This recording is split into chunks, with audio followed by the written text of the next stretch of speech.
here's my speed paint of Ariel. If instead of the Disney princess we're all used to, she's this cannibalistic, evil, D&D sort of siren, creepy sea creature lady girl. So I am a super big fan of drawing monsters. So a lot of vampires, a lot of ghosts, that sort of thing.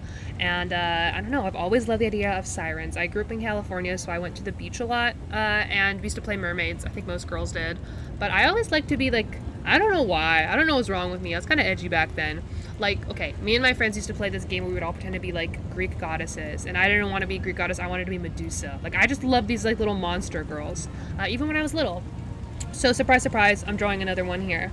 So this is going to be my take on Ariel. So what I do for my speed paints is I usually start off with a sketch, as you can see here. And this is actually based off an illustration I did 2 years ago. I really liked it, the character design and all the fun little sort of accoutrements I added to her. So her little earrings, her necklaces, her waist beads, her like creepy long fingers, her anglerfish eyes. Super big fan of that. And I don't know, I was just kind of in the mood to draw it again, but in a maybe more painterly art style. It's been 2 years, so my art's changed a lot. So that's what I'm doing right here.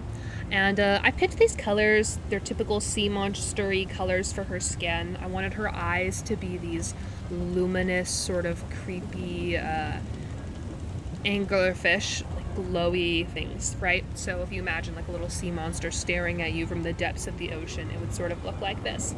Love how her hair is so red in the original design. And I usually don't draw with purple. I don't know why.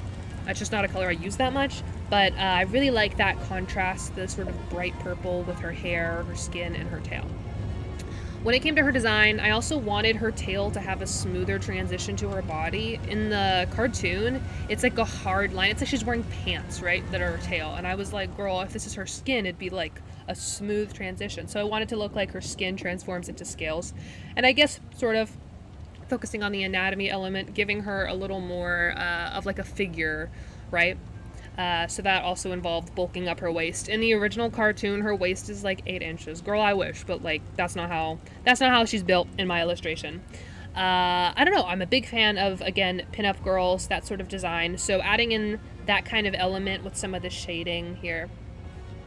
And it's really fun for me, I think, to combine my stylized drawing and these big eyes, big eyelashes, small mouths, with this more painterly approach.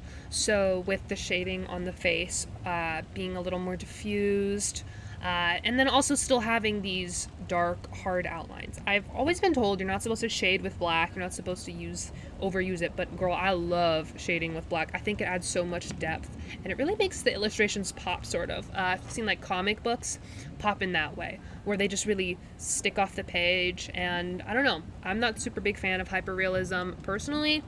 I feel like paintings and illustrations are beautiful, and we should embrace what makes them beautiful. And a lot of times that's these really visible strokes, right? I'm not trying to like convince y'all like this is a real person. This is an illustration I made.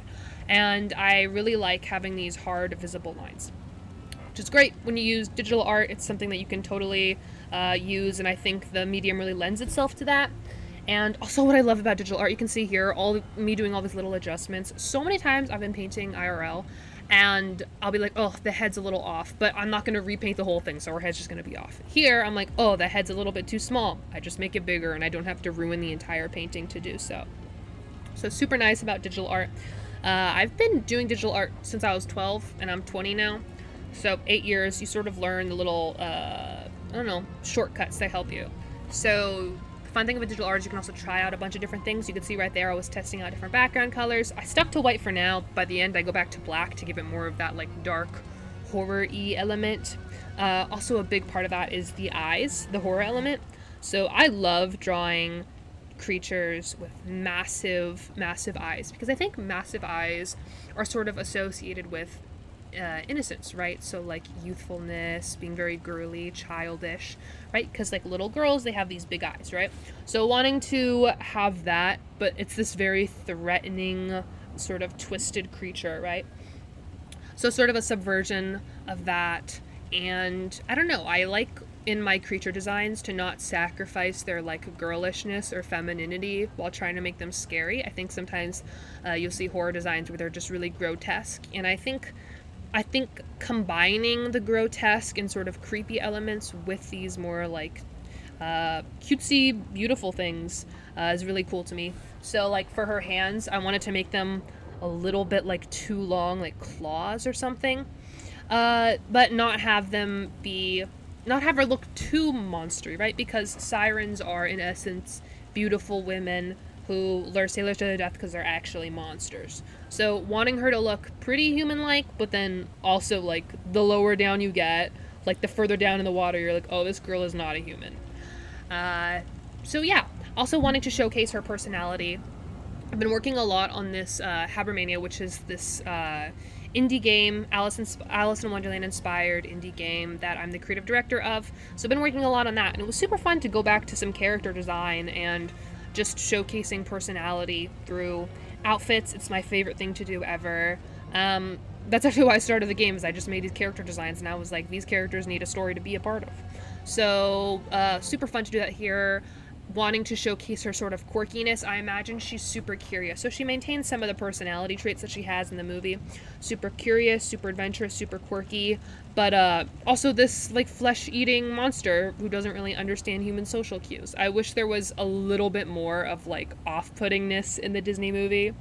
I know she tries to like comb her hair with a fork, but I'm like, but what if she was just like didn't even like understand English and just like shrieked? I think that'd be so fun. I think that'd be cute.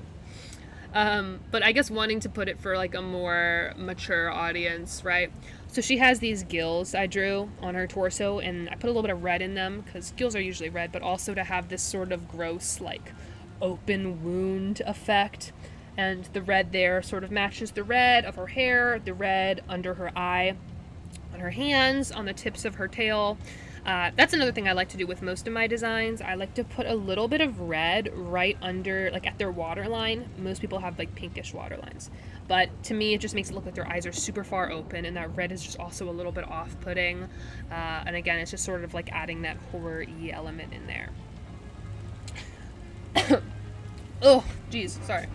Oh, for her body as well, I wanted to make it look pretty like human-y. So I actually drew out like hips and thighs underneath her tail, and then I drew the tail bit over it, right? So she still has that musculature that a human would have, because I think that sometimes, especially in like the animated movie, she can look, well, obviously it's a cartoon, so I don't want to say she could look a little cartoonish, like no duh, but the tail isn't really matching like human proportions, and I think when I'm doing this like darker, more mature version of it, I want her to look well, first of all, more womanly.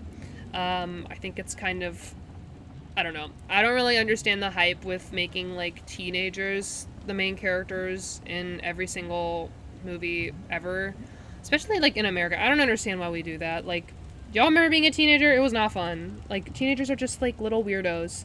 No offense, teenagers. I'm so sorry. I was a teenager last year. But, I don't know. I just think it's cooler if she's like 1,000 years old. Wouldn't that be better? Think about it. She's like 1,000 years old. She's this like sea creature, and she still has this sort of like curiosity. I just think it's great. So yeah, this is my version of it, and here I'm just adding in some details. So when I do shading, I actually get a lot of questions being like, how do you shade? I use a lot of the techniques that you would use in traditional painting, so in oil painting, acrylic painting. I don't like to use like the airbrush tool on like a 20% opacity, because I think it kind of looks like cheap. It reminds me, if you ever gone on vacation and those beaches, they'll have like those t-shirts that are airbrushed. I just don't like the way that looks. So I really like using these really hard lines, not a lot of too much diffusion. Obviously a little different on the face. I like to do a little softer shading there, but like on her hair, you can see I'm using a lot of these super strong, super harsh lines. And I just think it adds to like the painting effect. And why try to make your painting not look like a painting? Like, I think there's so much beauty in seeing brush strokes and line work. And I don't know, I think it adds a lot of movement in there. I also just love working with her hair. I love drawing red hair. A couple of my characters have red hair, and I just think it's so nice because you can make their hair look like velvet or fire. Red's my favorite color to paint with. A lot of again, I work a lot with this like uncanny horror-y elements in some of my work. So I end up using a lot of red, usually for blood. I'm not a super big fan of gore, but I do like cartoon blood. I don't know why. I think something's probably wrong with me. But yeah, I like to use it. And I think red is so pretty because you can go cool tone red or warm toned red, and it's just so striking. Like, it catches your eye right away. It sort of is like danger, passion. I don't know. It's great. So definitely in her design, wanting to add these waist beads and these cute little things in her hair and her jewelry.